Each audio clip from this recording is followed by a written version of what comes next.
La reactancia es un fenómeno que se produce en los dispositivos de almacenamiento de energía, como capacitores e inductores o bobinas. Es producido por la corriente alterna, por el flujo de la corriente alterna en estos dispositivos. Es una oposición al flujo de la corriente alterna. El capacitor se considera un circuito abierto para la corriente directa. La corriente directa bloquea, el capacitor bloquea la corriente directa. Vamos a disponer un circuito aquí con un capacitor. Le ponemos una resistencia de carga para que no haya corto. En el momento de cerrar el circuito, el capacitor se carga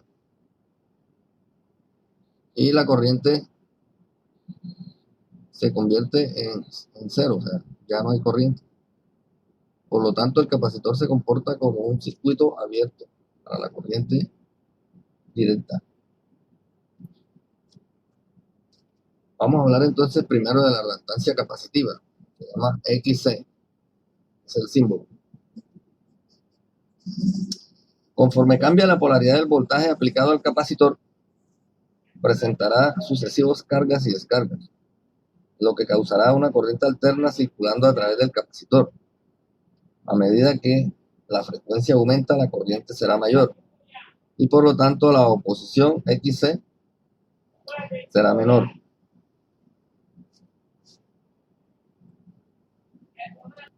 Partiendo de esta consideración, la XC es igual al inverso de WC, que es lo mismo que decir el inverso de 1 sobre 2pi por la frecuencia por la capacitancia. Recuerden que W es la velocidad angular.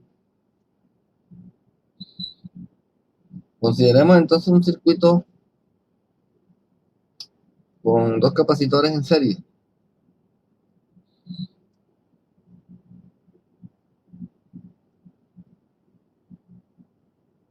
Aquí tendríamos entonces la XC1 y la XC2. Y aquí la XC total. Entonces, cuando los capacitores están en serie, las reactancias se suman similar como ocurre con la resistencia. XC total es igual a XC1 más XC2. La reactancia se mide en ohmios. XC su unidad es el ohm, lo mismo que la resistencia. Consideremos ahora dos capacitores conectados en paralelo.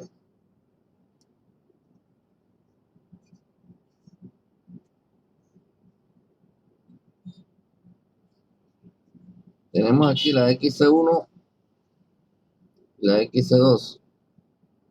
La XC total acá. Entonces la XC total en capacitores en paralelo se resuelve igual que la resistencia en paralelo. Es la suma de los inversos.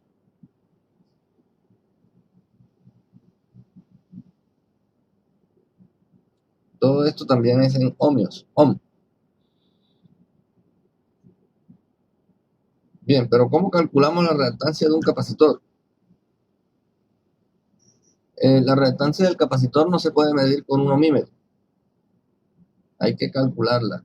¿Por qué? Porque depende de la frecuencia de la corriente alterna. Entonces, consideremos un capacitor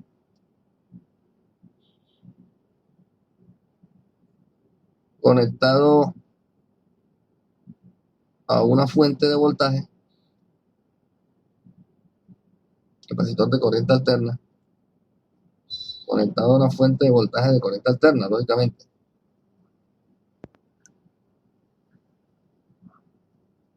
Va a producir una corriente alterna a través del capacitor.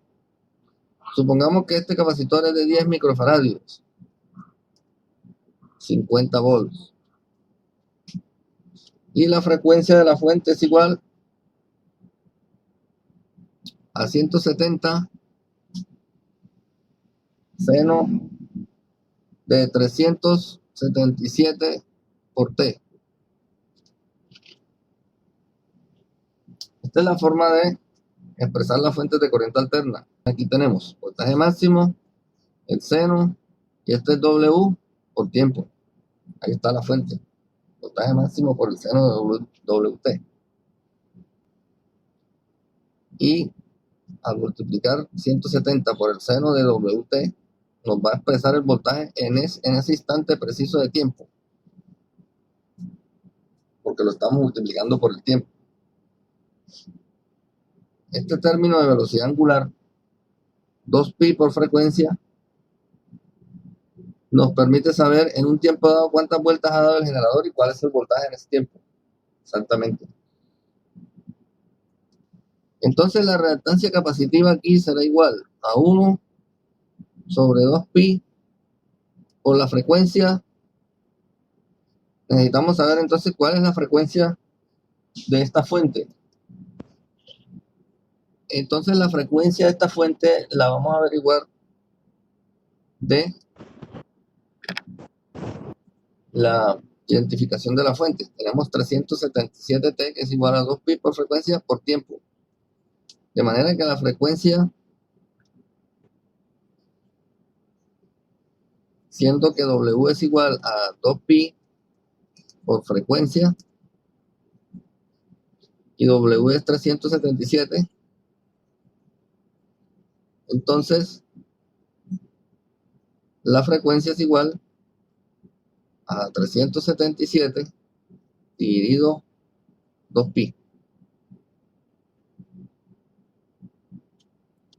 Eso es igual a 60 Hz.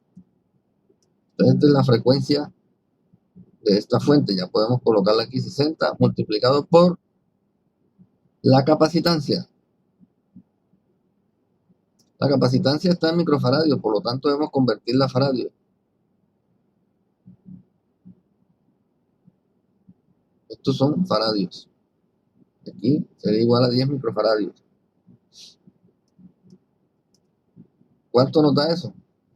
Al hacer esta operación, nos da 265 ohms aproximadamente.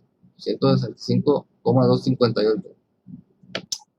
Este resultado, 265,258, es la reactancia de este capacitor.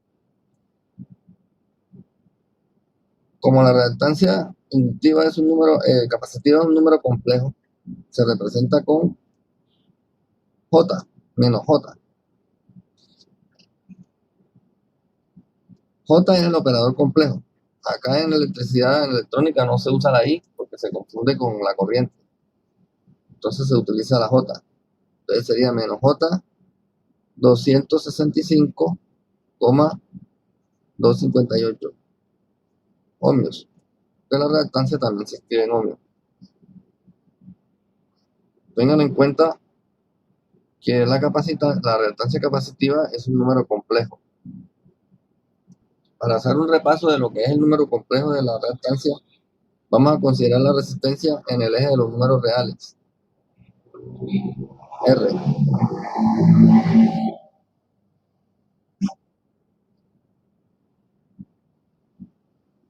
Como esta reactancia solamente aparece cuando aparece la corriente alterna, es un fenómeno que no es permanente en el capacitor.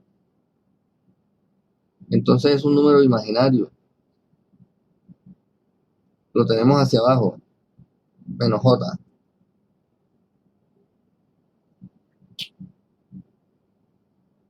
Y hacia arriba tenemos J, que viene a ser la reactancia inductiva. Aquí tenemos entonces resistencia, que es la que se produce en el alambre por efecto de la resistividad del conductor. Las reactancias, que son por efecto de la corriente alterna, que son de tipo capacitivo menos J y de tipo inductivo J. Así podemos decir que debemos, para saber la resistencia total, sumar la resistencia con la reactancia. Entonces, la suma de la resistencia total en un circuito de corriente alterna se llama impedancia. La impedancia, la Z, es igual a la resistencia menos la JXC. Pero también la impedancia es igual a R más la JXL. Entonces tenemos aquí la impedancia, que es el resultado de la resistencia específica más la reactancia del capacitor, o la resistencia propia de la bobina más la reactancia de la bobina. Esto es lo que se llama impedancia, la suma de la resistencia y la reactancia en un circuito de corriente alterna. Pongo a consideración de ustedes estos dos ejercicios. Un circuito con dos resistores, dos capacitores en serie, que equivale a dos reactancias en serie. Allá la reactancia capacitiva total. Y aquí el segundo, un circuito con dos reactancias en paralelo. Allá la reactancia capacitiva total.